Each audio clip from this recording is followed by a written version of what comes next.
सभी को नमस्कार और सभी का स्वागत है योग दर्शन की आज की कक्षा में।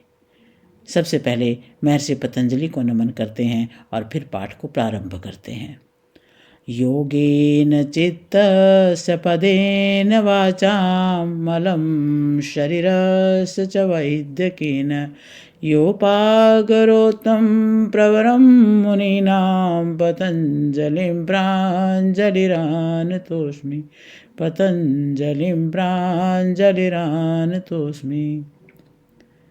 जो चित्त के मल को योग से, वाणी के दोष को व्याकरण से और शरीर के दोष को आयुर्वेद से दूर करते हैं, उन श्रेष्ठ मुनि पतंजलि को मैं प्रणाम करती हूँ। प्रिय साधकों, अब तक हमने चित्त के परिणामों को समझा। धारणा, ध्यान, समाधि, संयम और प्रज्ञालोक।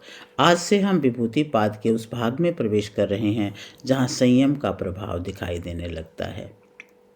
महर्षि पतंजलि अब बतलाते हैं कि मैत्री, करुणा, मुदिता जैसे भावों में संयम करने से उनके बल प्राप्त होते हैं।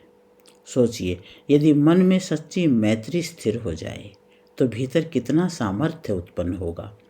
यदि करुणा स्थिर हो जाए तो हृदय कितना विशाल हो जाएगा। फिर वे कहते हैं, हस्ती बल में संयम से हाथी जैसा बल। वह बाहरी शक्ति से अधिक आंतरिक स्थैर्य का प्रतीक है। सूत्र हमें आगे ले जाते हैं। मन की ज्योति से सूक्ष्म वस्तुओं का ज्ञान, सूर्य में संयम से लोकों का ज्ञान, चंद्र में संयम से तारामंडल का ज्ञान, ध्रुव में संयम से गति का ज्ञान। ये केवल खगोल विज्ञान नहीं, इस चेतना की विस्तार यात्रा है। और फिर नाभि चक्र में संयम से शरीर रचना का ज्ञान, कंठकूप में संयम से भूख प्यास पर नियंत्रण, कूर्म नाड़ी में स्थैर्य, मूर्ध ज्योति से सिद्ध पुरुषों की पहचान और अंत में प्रातिभ ज्ञान जो सहज प्रकाश है। आज की कक्षा में हम समझेंगे संयम का वास्तविक अर्थ, सिद्धियों का प्रतीकात्मक और आध्यात्मिक महत्व, आंतरिक बल बनाम बाहरी चमत्कार और प्रातिभ ज्ञान की झलक। यहाँ सावधानी आवश्यक है। यदि साधक शक्ति में रुक गया तो मार्ग रुक जाता है, और यदि साधक विवेक में स्थिर रहा तो मार्ग कैवल्य तक जाता है। तो आइए नम्रता के साथ प्रवेश करें। शक्ति को लक्ष्य न बनाएं, बल्कि चेतना को परिष्कृत करें। अब हम विभूति पाद के 23 से 33 का अध्ययन करेंगे।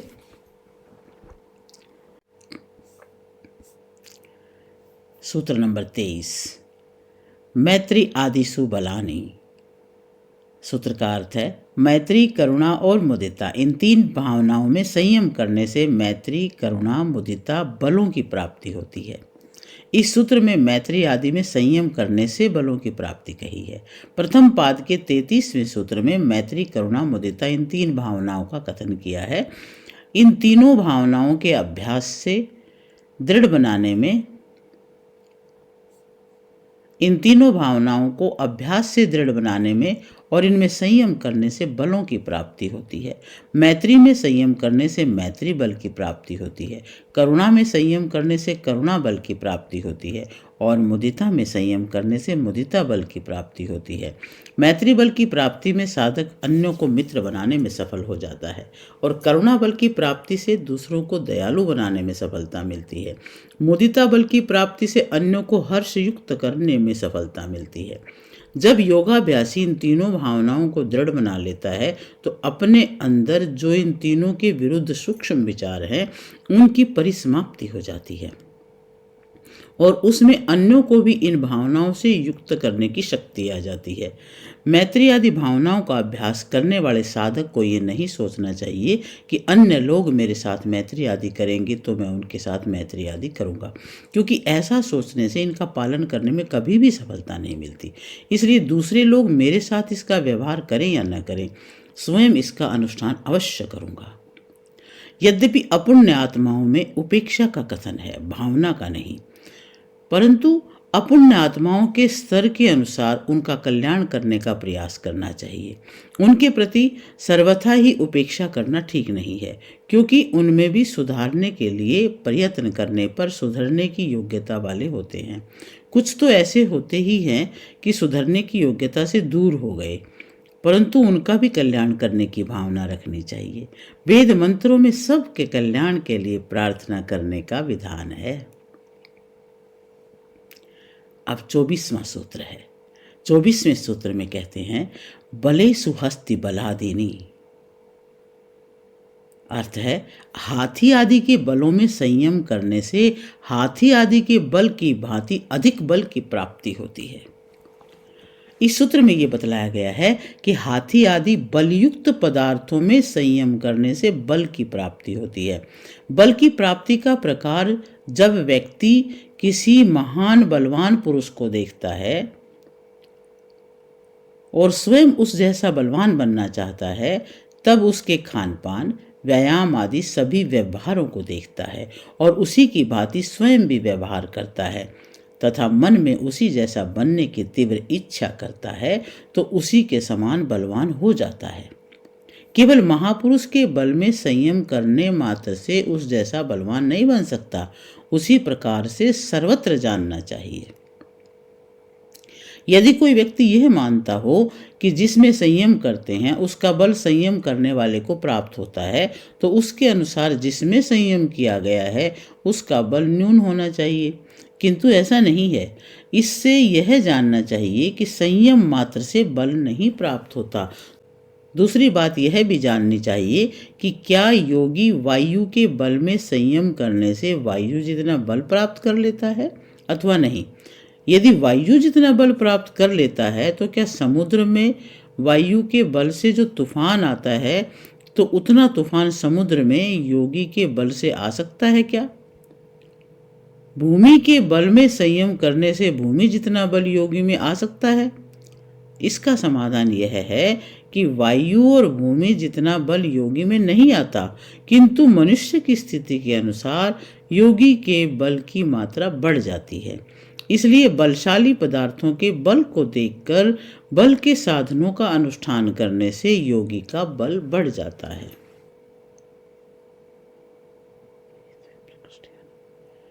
25वें सूत्र में है, प्रवृत्त्या लोकन्यासात् सूक्ष्म व्यवहित विप्रकृष्ट ज्ञानम। सूत्र का अर्थ है, मन की ज्योतिष्मती प्रवृत्ति के आलोक में संयम करके उस आलोक को सूक्ष्म आवरण युक्त तथा दूर वाली वस्तुओं में लगाने से उन सूक्ष्म आदि वस्तुओं का ज्ञान हो जाता है। इस सूत्र में प्रवृत्ति के आलोक के प्रयोग से 3 सिद्धियां मानी हैं।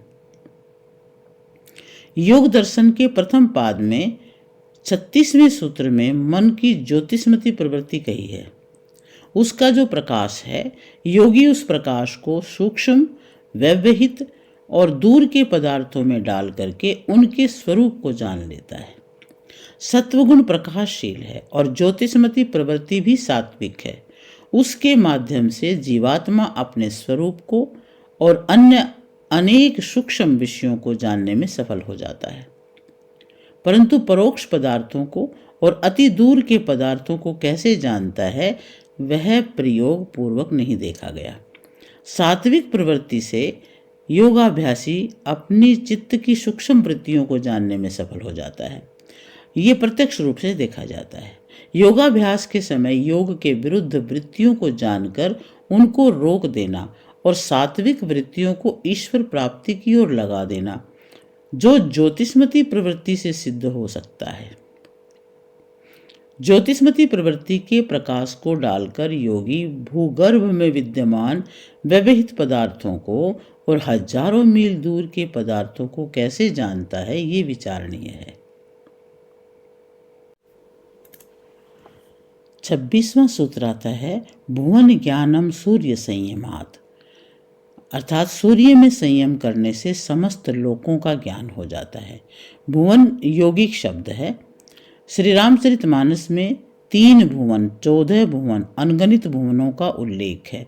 वस्तुतः 10 इंद्रियां और अंतःकरण चतुष्टय, मन, बुद्धि, चित्त, अहंकार, जीव की वृत्तियों को टिकने के ये 14 स्थल ही 14 भुवन हैं।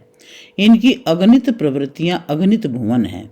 इन 14 स्थलियों में भूत प्राणियों की जब शरण स्थली रहती है, तो यही 14 अधिभूत हैं। भूतों के जन्म मृत्यु के कारण है। साधना के फलस्वरूप इन 14 में देवी संपद प्रवाहित हो जाती है और यही 14 अधिदेव अर्थात देव का अधिष्ठान बन जाते हैं।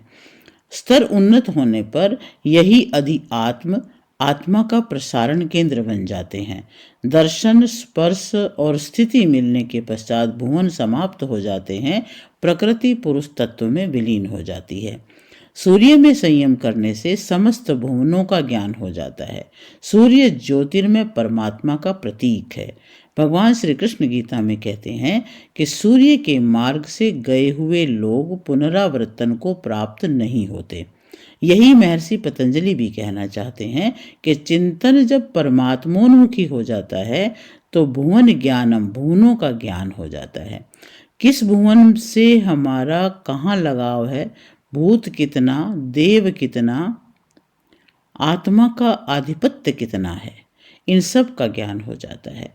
और कदाचित ये वह सूर्य स्तर का संयम नहीं है, तब इस पर कहते हैं 27वें सूत्र में आता है, चंद्रे तारा विहु ज्ञानम।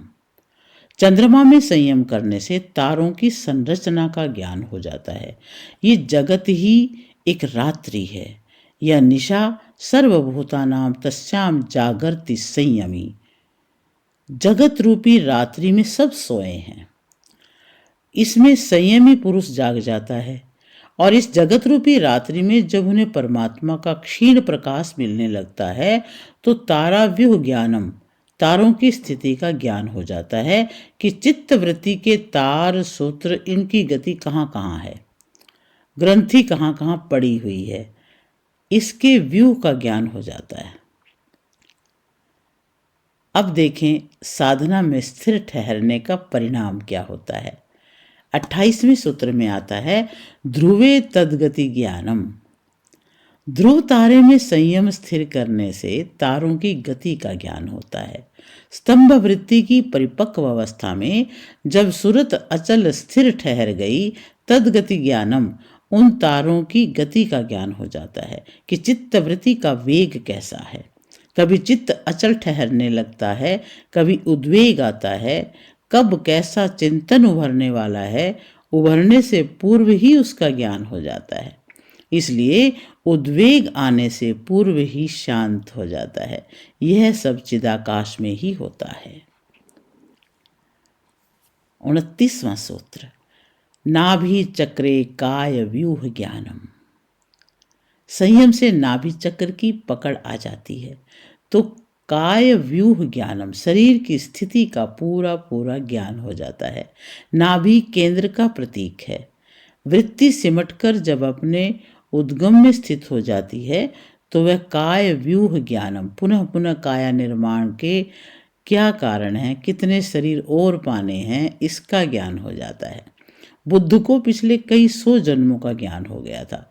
गुरु महाराज को दिखाई पड़ा कि वो गत 7 जन्मों से साधु थे। जड़ भरत को मृग योनि में भी ज्ञान था। काकभूषुंडी जी को हजारों जन्मों का ज्ञान था। संयम इस स्तर पर पहुंचते ही ज्ञान हो जाता है और शरीर का क्रम कहाँ तक है, कैसा है। 30वां सूत्र है, कंठकूपे क्षुधि पिपासा निवृत्ति। अर्थ है, कंठकूप में संयम करने से कुछ काल तक भूख प्यास बाधित नहीं करती है। इस सूत्र में कंठकूप में संयम करने से योगी की भूख प्यास की निवृत्ति होती है। जिह्वा के अधोभाग में एक तंतु है। तंतु के अधोभाग में कंठ प्रदेश है। उस कंठ प्रदेश के नीचे कूप है। उसमें संयम करने से योगी की भूख और प्यास की निवृत्ति अर्थात अनुभूति नहीं होती है। इस विषय में यह बात ध्यान देने की है कि कंठकूप में संयम करने से कितने समय तक योगी की भूख प्यास निवृत्त होती है। भूख और प्यास को सहन करने की शक्ति प्रत्येक व्यक्ति की भिन्न भिन्न होती है और उसको सहन करने का अभ्यास भी भिन्न भिन्न होता है। ध्यानाभ्यास करने वाला योगी किस प्रकार का भोजन खाकर बैठा है, वह भी भूख प्यास के सहन करने से के कारण है। ध्याना काल में भूख और प्यास का ध्यान करना अथवा न करना भी इसके न्यून अधिक होने का कारण है। समाधि अवस्था में ईश्वर साक्षात्कार से जो नित्यानंद की प्राप्ति होती है, उससे भी भूख प्यास सहन करने की शक्ति मिलती है। इसलिए इन बातों के आधार पर भूख और प्यास को सहने का काल प्रत्येक व्यक्ति का न्यून अधिक है। भूख प्यास की निवृत्ति होने का अर्थ यह नहीं है कि आजीवन भूख प्यास नहीं लगती अथवा कई वर्षों तक भूख प्यास नहीं लगती। कुछ लोग कहते हैं कि अमुक व्यक्ति 15 वर्षों से केवल वायु का सेवन करके जीवित है। वास्तविकता तो यह है कि इस भूमि पर जन्मे हुए शरीर का अन्न आदि को छोड़कर केवल वायु के आधार पर जीवित रहना संभव नहीं है। मानव जीवन का लक्ष्य समस्त दुखों से मुक्त होकर अपूर्ण आनंद को प्राप्त करना है। इसके लिए इस शास्त्र में प्रतिपादित योग ही एकमात्र उपाय है। योग के अनुष्ठान के लिए शरीर को निरोग, स्वस्थ और बलवान रखना और दीर्घ जीवन को प्राप्त करने के लिए प्रयत्न करना आवश्यक है। यह योग के अंतर्गत आता है। ये निश्चित है कि भूख प्यास को रोकने से व उनको रोकने के लिए औषध आदि को लेने से शरीर क्षीण होता है। शरीर का क्षीण होना योग के लिए अपेक्षित नहीं है। इस संदर्भ में इतना ही विचारणीय है कि भूख प्यास की निवृत्ति का अर्थ यही है कि ध्यान काल में भूख प्यास से बाधा न हो। कंठकूप में संयम करने से ये सिद्धि प्राप्त होती है। इस प्रकार योगाभ्यासी कुछ काल तक भूख प्यास से मुक्त होता है।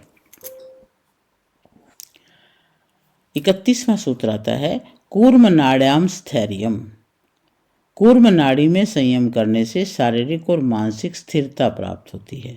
इस सूत्र में कूर्म नाड़ी में संयम करने का फल बतलाया है। कंठकूप के नीचे उस स्थल में कछुए के आकार की नाड़ी होती है।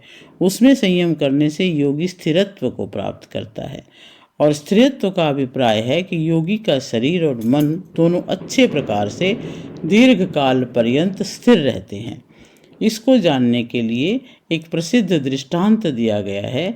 जैसे गोह और सर्प अपने बिल में प्रवेश करने के पश्चात इतने दृढ़ हो जाते हैं कि उनकी पूंछ पकड़कर कोई बाहर निकालना चाहे तो बहुत कठिनाई होती है।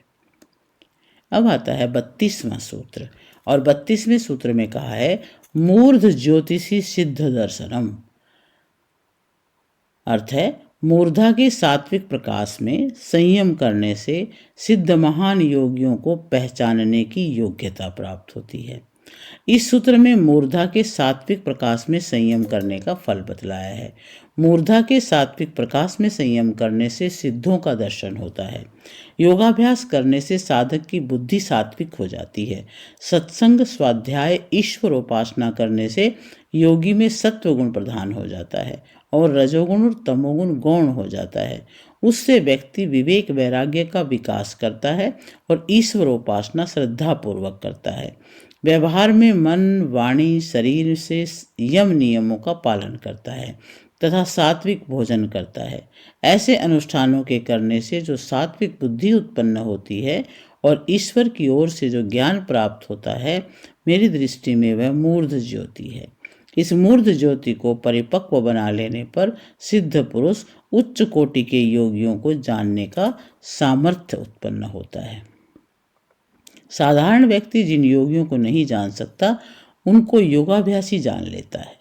यहाँ एक ध्यान देने योग्य बात है, भूमिस्थ सिद्ध पुरुषों का दर्शन होता है। भूमि और द्युलोक के मध्य में चलने वाले ग्रहोपग्रह आदि का दर्शन होता है।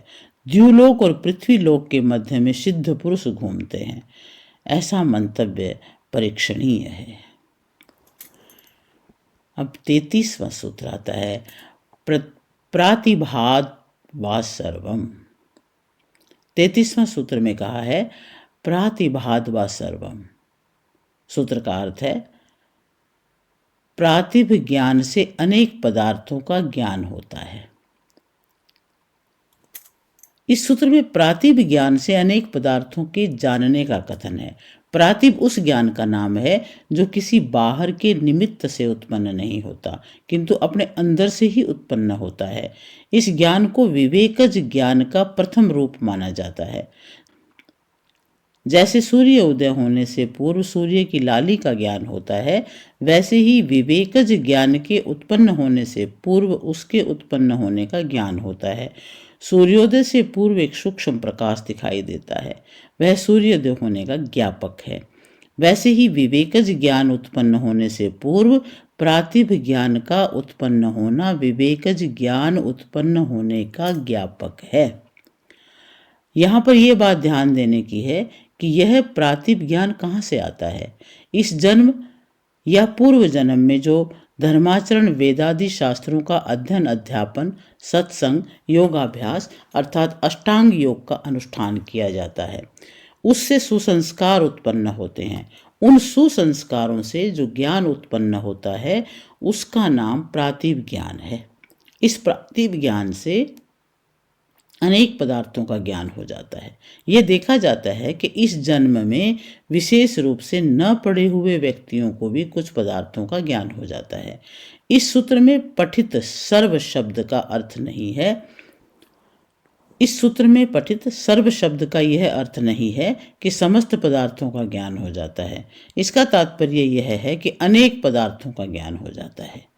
जैसे वैशेषिक दर्शन में कुसंस्कार से अविद्या की उत्पत्ति मानी जाती है, वैसे ही सुसंस्कार से विद्या की उत्पत्ति होती है।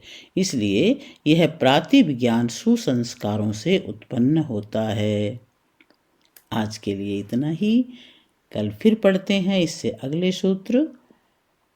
ओम शांति शांति शांति।